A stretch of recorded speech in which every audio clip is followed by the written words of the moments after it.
احنا عايشين في وقت غريب جدا. المنطق بيقول ان في الوقت اللي احنا فيه ده المفروض نكون فاهمين صحتنا او عندنا وعي عن الصحة اكتر من اي وقت مضى، لان ببساطة عندنا جهاز بيقيس كل حاجة في جسمنا، ضربات القلب، ضغط الدم، النوم، الاسترس، اي حاجة من الحاجات دي عندنا أداة ليها. فالغريب ان احنا ما وصلناش بده لحاجة مفيدة، لسه بنصحى تعبانين، لسه بندور على التحفيز الخارجي، مش عارفين نركز، وفي نفس الوقت وكل ده شغال بنحسب كل لقمة وبنسمي ده كله طبعا wellness.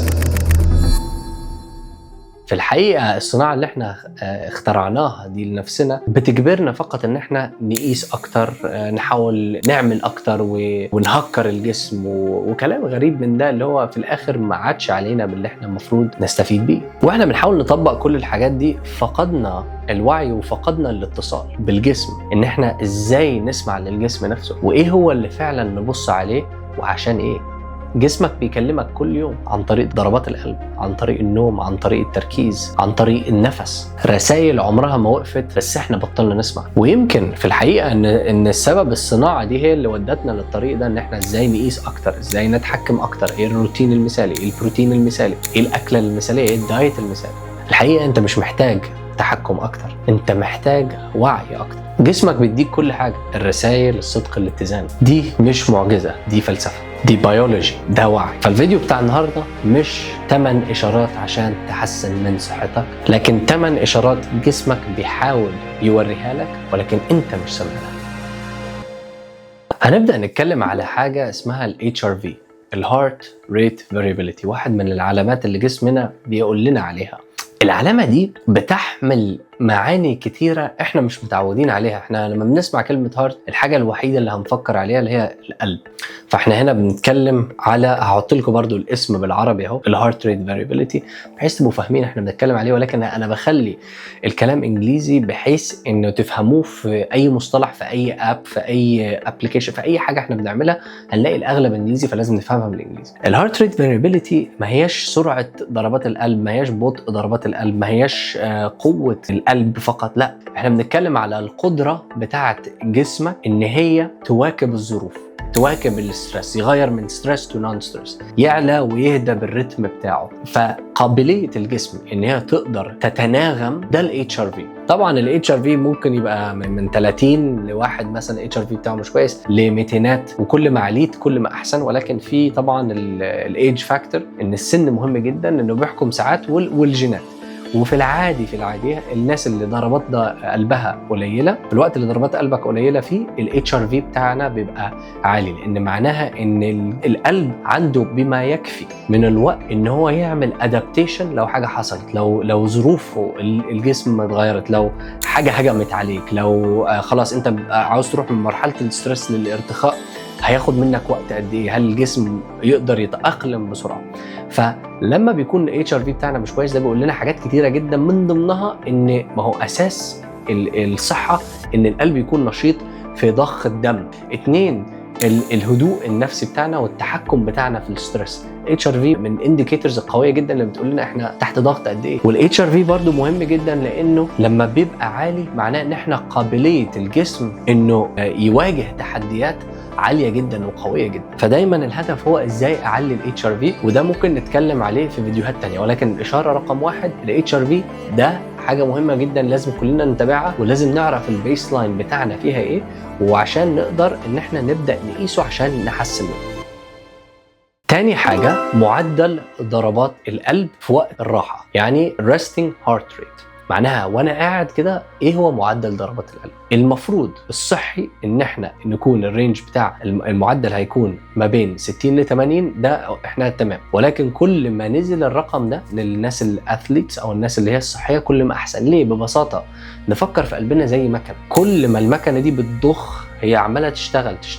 فانا لو بهلك قلبي معناها ان انا قلبي محتاج يضخ دم، او يفضل يضخ في الدقيقه مثلا يضرب 80 مره او 100 مره او 120 مره وانا قاعد مرتاح، معناها ان في مشكله، معناها ان العضله مش قويه ان هي تضخ مره واحده توصل لبقيه الجسم. فكل ما قلت ضربات القلب بتاعتنا واحنا في حاله الارتخاء الريستنج هارت ريت، كل ما معناها ان القلب اقوى، لانه بيقدر يوصل الدم للشرايين بضربات اقل، فبالتالي انت ما بتجهدش عضله القلب. فدي ده معدل مهم. يعني احنا بنفكر فيها ان هي ضربات قلب ولازم اكون ما بين وما بين، بس ما بفكرش ان انا هل انا وانا قاعد ضربات قلبي فعلا في الرينج الكويس، معناها ان انا اعصابي مرتاحه، معناها ان القلب بيشتغل كويس، معناها ان ضخ الدم ماشي كويس في الجسم. دي حاجه تانية لازم نبص عليها. كل ما قلت كل ما كويس. طبعا في ليميت هيبقى قليل قد ايه، ولازم الناس لو انت بره الرينجز اللي احنا بنتكلم عليها لازم نكون واخدين بالنا ونعمل تشيك ابس مع الدكاتره. ولكن لو واحد صحي زي يعني مثلا واحد بيتمرن او نشيط، ده ضربات القلب بتاعته هتبقى قليله. رقم 3 معدل الأكسجين في الدم، Oxygen Saturation أو ال SpO2. ليه ده مهم؟ ببساطة كده الأكسجين هي حاجة الجسم كله بيستناها، هي أهم حاجة الجسم محتاجها عشان يقدر يعيش، الخلايا تقدر تعيش. لو نسبة الأكسجين في الدم مش كويسة معناها إن الخلايا بتموت أو الخلايا مش أوبتمايزد، أو أنا ببخل على جسمي من الأكسجين. ليه؟ ما هو الأكسجين ببلاش وموجود حوالينا. الحاجات اللي ممكن تأثر على ده، في حاجات طبية كتير ممكن تأثر على نسبة الأكسجين في الدم، ولكن ببساطة لو فعلا اتنفسنا صح الموضوع ده هينتهي. لأن إحنا بناخد نفس اللي هو سريع، ما بنديش نفسنا فرصة ان احنا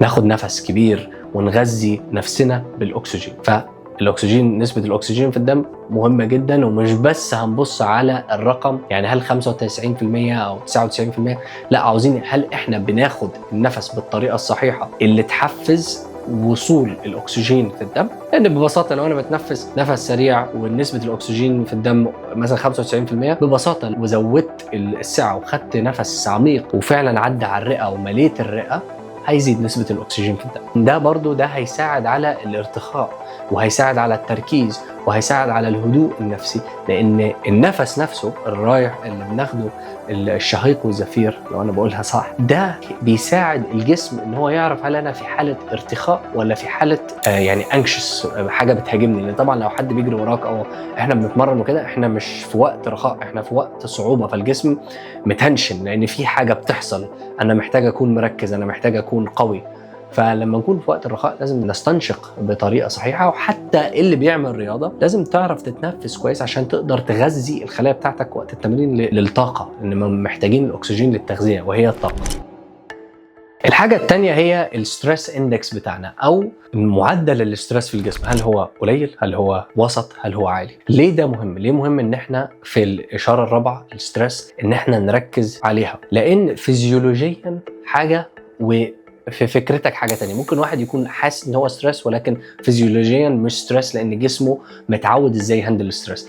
احنا لما بنتمرن ده ستريس، احنا لما بنتخانق ده ستريس، احنا واحنا بنذاكر لو حاجة صعبة واجهناها ده بيبقى ستريس، لو واحد فشل في حاجه ده ستريس. فالستريس ممكن يجي بنشاط ايجابي ونشاط سلبي. واحد دخل في مشكله ده ستريس، ده مش نشاط كويس، يعني مشكله مثلا او في خناقه ده مش حاجه كويسه، دي حاجه سلبيه. طبعا احنا لازم نعرف ان الجسم ما بيفرقش، الجسم بيبص على التغيرات جوه الجسم. لما يلاقي الدم كده بيغلي وضربات القلب بتزيد، النفس سرعته بتزيد وكده الريتم عالي، ده يعرف ان هو في ستريس، فانا بيبدا يتنشن. فلما احنا بنعمل حاجه ما هياش خطر علينا، زي انا قاعد بحاول احل مساله او بتكلم مع حد، بتناقش مع حد، بحاول اوصل له فكرتي، وبدانا ان احنا نخش في نقاش، والنقاش بدا بعصبيه والعصبيه بدات بستريس، احنا بنحط جسمنا تحت فايت اور فلايت مود.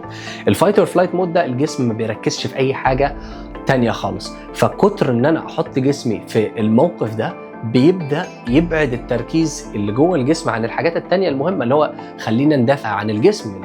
الاميون سيستم بتاعنا، الجهاز المناعي بيبدا يقع، لان التركيز مش مناعه، لا انا محتاج اجري، انا محتاج اخلص اللي ورايا، انا مش محتاج افكر في اي حاجه تانية غير ان انا انقذ نفسي من الموقف ده.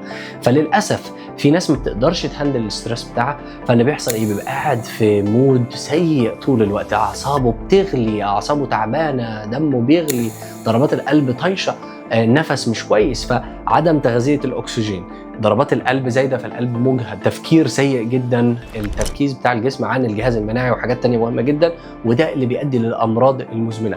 فعشان كده بنقول للناس من أهم الحاجات اللي لازم نتحكم فيها لو احنا دايما هنبقى أندر ستريس، إن احنا نعرف إزاي نتعامل مع الستريس. يعني أنا بعد ما بروح تمرين وبجهد نفسي في التمرين لازم أعرف إزاي أريح. ما ينفعش تمرين ورا تمرين ورا تمرين ورا تمرين ورا تمرين ورا تكسير عضلات ورا شغل ورا ستريس، حياه، كل ده فوق بعضه ده يجيب نتيجه عكسيه.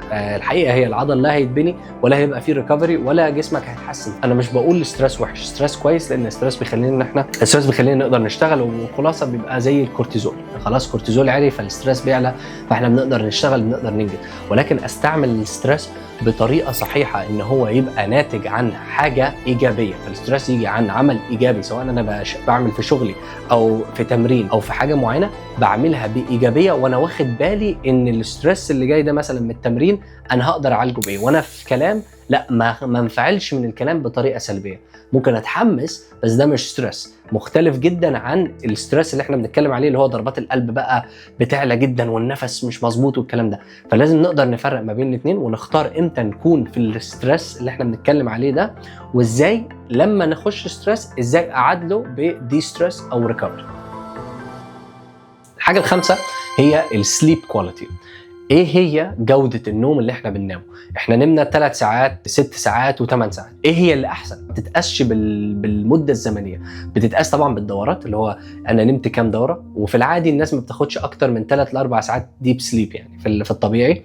ولكن الاهم من ده كله، هل النوم كان عميق؟ يعني ال8 ساعات دي اتناموا كان منهم كان عميق، وازاي ان انا اقدر اسيطر على الحته دي، لان النوم العميق هو اللي بيحصل فيه التجدد، هو اللي بيحصل فيه الارتخاء، هو اللي بيحصل فيه كل الحاجات اللي احنا محتاجينها عشان نستفيد من النوم. فلو انا نومي طويل بس مش عميق، طب انا ما عملتش اي حاجه، انا بس جسمي كده مرتاح وخلاص، بس الجسم فيزيولوجيا ما استفدناش من اللي احنا عاوزينه، المخ ما نضفش اللي فيه، لان النوم ما هواش عميق. فالهدف دايما لازم يكون النوم العميق، ثم من بعدها المده الزمنيه بتاعه النوم. فدلوقتي ازاي نوصل للنوم العميق؟ دي حاجه مهمه. فلما واحد يبص على الاشاره يلاقي السليب كواليتي بتاعته قليله، معناها ان في حاجه غلط. وعلى فكره النوم السليب كواليتي از افكتد مع الفيتالز زي الاتش ار في، ضربات القلب، النفس، الاكسجين في الدم. فعشان اساعد النوم لازم اساعد دول، لازم احل المشاكل دي بتاعتي. ضربات القلب لازم احسن من صحتي عشان الجسم يقدر يبقى نايم هادي ومرتاح. الاتش ار في معناها ان انا لازم اعرف ازاي اعمل مانج للاتش ار في بتاعي عشان يساعد على الستريس، وفي نفس الوقت ان الجسم يقدر يفصل ما بين التنشنه والراحه. فلما الاتش ار في يبقى عالي، الشخص بيقدر يروح من حرب الى راحه بطريقه سريعه، لان هو بيبقى في تحكم وفي قابليه للجسم انه يبدل ما بين الاثنين. فدي حاجه محتاجين طبعا برضو نبص عليها. الحاجه السادسه وهي البريذنج ريت او معدل التنفس.